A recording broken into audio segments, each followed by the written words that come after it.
Naku po, delikado 'to mga tol, 'no? Isang Chinese national o mga Chinese national mga tol ang, may bitbit daw na matataas na kalibre ng armas 'no, arestado. Paano nangyari 'yan mga tol? 'No, naaresto daw ng mga pulis sa Taguig City ang isang Chinese national na umano'y may dalang mga matataas na kalibre ng, baril at, bala. 'No? So pinapasok tayo mga tol ngayon ng ano, na de armas na. So ito panoorin natin 'to mula rito sa UNTV News mga tol. Bigyan natin 'to ng reaction video and commentary. Kailangan maging aware tayo mga tol dahil iba na ang kilusan ngayon nitong, China mga tol. Nagpapadala na sila ng mga ganitong mga klaseng ano 'no, tauhan nila. So ito mula sa UNTV News bago natin 'to simulan siyempre hinihikayat kita huwag mong kalimutan mag-subscribe. Click mo na rin ang notification bell para ma-update ka o ma-notify ka whenever na may mga ganito tayong reaction video, commentary. At siyempre paki-click mo na rin ng like 'no, para ma-recommend pa tayo ni YouTube sa mas marami pang mga Pilipino na ngayon ay, napapaniwala ng mga China ng mga pro-China mga tol. Para siyempre mabawas-bawasan naman sila at dumami ang mga Pilipinong sumusuporta sa Pilipinas. Alright, so wag na natin patagalin pa. Panoorin na natin 'to mga tol. Laya, ano-ano pa ang mga nakuha sa suspect? Bakit daw mayroon siyang matataas na kalibre ng armas? Magandang hali sa iyo, Ella. Kasama nga sa nakuha dito sa Chinese national ay ang caliber 5.56 rifle, M4 carbine, dalawang magazine para sa caliber 5.56, 36 na piraso ng bala para sa 5.56, 6 na bala rin para sa 9mm. Mayroon ding mga airsoft rifle na M16, airsoft pistol, Gamo tactical scope, 2 granada. Mayroon ding tactical vest, tactical helmet na mayroong markings o tatak na China. 3 pistol holes. Nako. Kaya kailangan mas lalo maging alerto ngayon 'no ng ating PNP mga tol, 'no? Kasi talagang ibang klase ngayon ang galawan nitong mga 'to, 'di ba? Ayan oh, papasok sa bansa natin mga tol. Buti na lang naaresto. Pero tanong, eto lang ba? 'No, baka isa lang 'to kasi siyempre hindi naman puwedeng bulto-bulto o sandamakmak ang ipapadala nila mga tol, paunti-unti 'yan, 'di ba? So baka isa pa lang 'to at marami pang iba mga tol na magpupuslit ng ganyan dito 'no? Delikado 'yan mga tol kaya kailangan talaga maging alerto ang ating kapulisan. 3 pirasong iba't ibang ID, Chinese flag at isang backpack. Mhm. Mayroon din, Ella, na nakumpiskan 2 mamahaling sasakyan kabilang nga ang McLaren. Oh, may McLaren pa, hayop, 'no? Ayon kay NCRPO Director Police Major General Jose Melencio Nartates, patuloy ang ginagawang profiling sa suspect at inaalam din nila kung bakit mayroon itong mga matataas na kalibre ng baril at tactical helmet at kung saan ito gagamitin. Mukhang sasabak sa ano, eh, 'no? Sasabak sa giyera mga tol, eh, 'no? So kapag nagsimula, itong iniisip natin, eh, ito yung ini-imagine ko mga tol, eh. Ito ay ano lang naman 'no, imagination lang naman, 'wag niyo masyadong seryosohin. Pero ito lang naman ipalapalagay.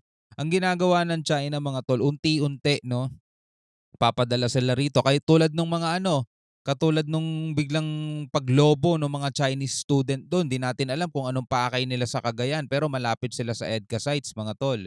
'Di ba? Kasi kapag magsisimula ang giyera for example, 'di ba? Alam na natin 'yan, lulusob na sila, 'di ba? Pero habang papalusob sila mga tol, meron na agad sila nandirito sa loob.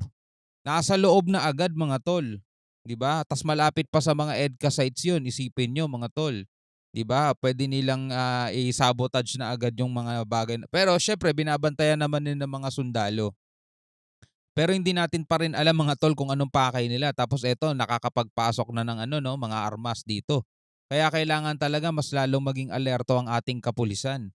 AFP, lahat-lahat 'no, lahat-lahat ng, ahensya ng gobyerno kailangan mas lalong maging alerto at eto 'no, kailangan talaga imbestigahan nila 'to kasi baka hindi lang ito ang, bukod tangi mga kapatid na nakapasok dito, baka marami pang iba sa iba't ibang parte ng Pilipinas, 'di ba?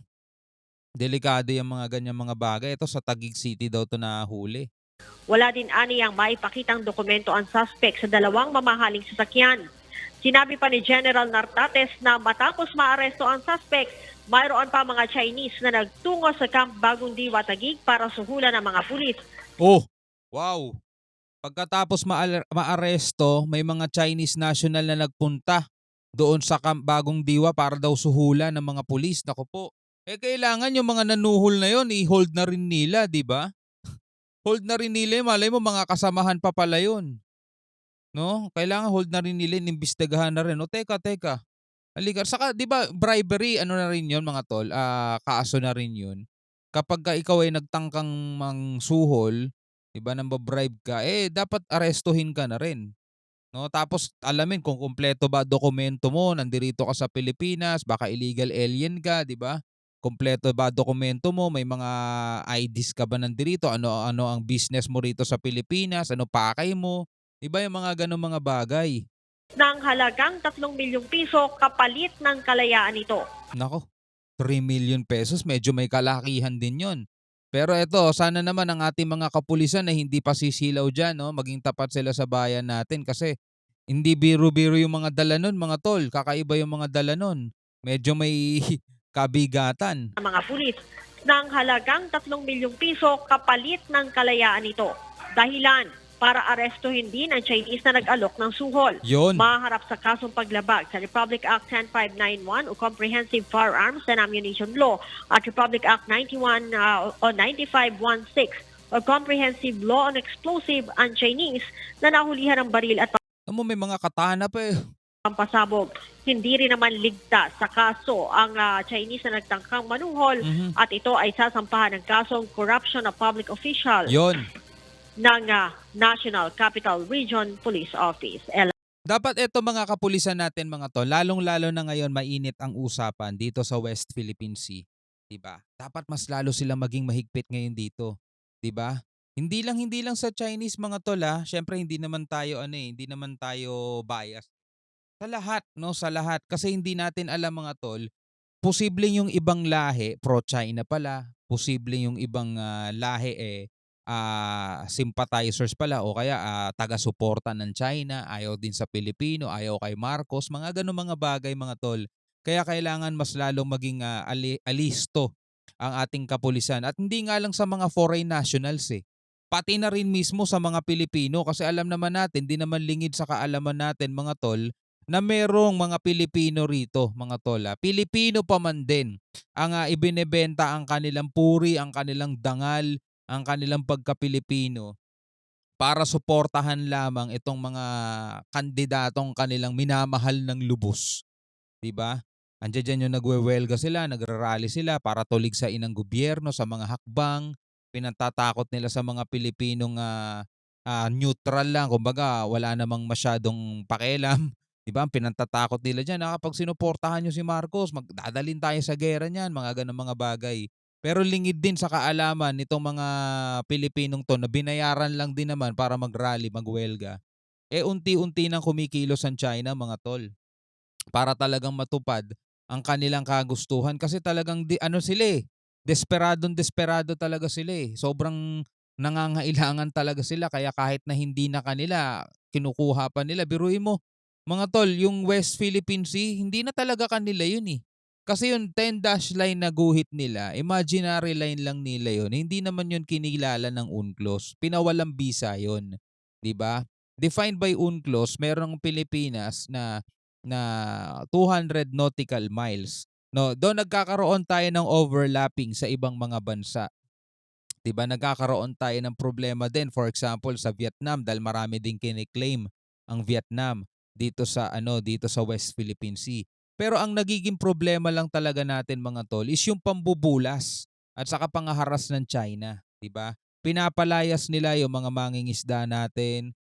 Kapagka naglalayag ang ating mga barko, hinaharang nila, binubuntutan, binabangga, mga gano'ng mga bagay which is hindi maganda, 'di ba? Sila kasi talaga ang sumisira sa relasyon ng Pilipinas at saka China. Matagal nang may relasyon ng Pilipinas at China mga tol. Matagal na yung Binondo kahapon galing ako dun sobrang tagal na yun yung pinakamatagal na Chinatown no sa buong mundo mga tol. 'Di ba? Yun ang pinakamatagal. So ibig sabihin talaga mga tol, matagal na ang relasyon, pagkakaibigan ng Pilipinas at China.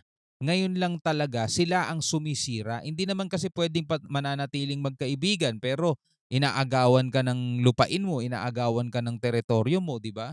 Sa totoong buhay nga mga tol, yung mga magkakamag-anak na nag-aagawan ng lupa, nauuwi pa talaga yan sa hindi magandang kaganapan, eh.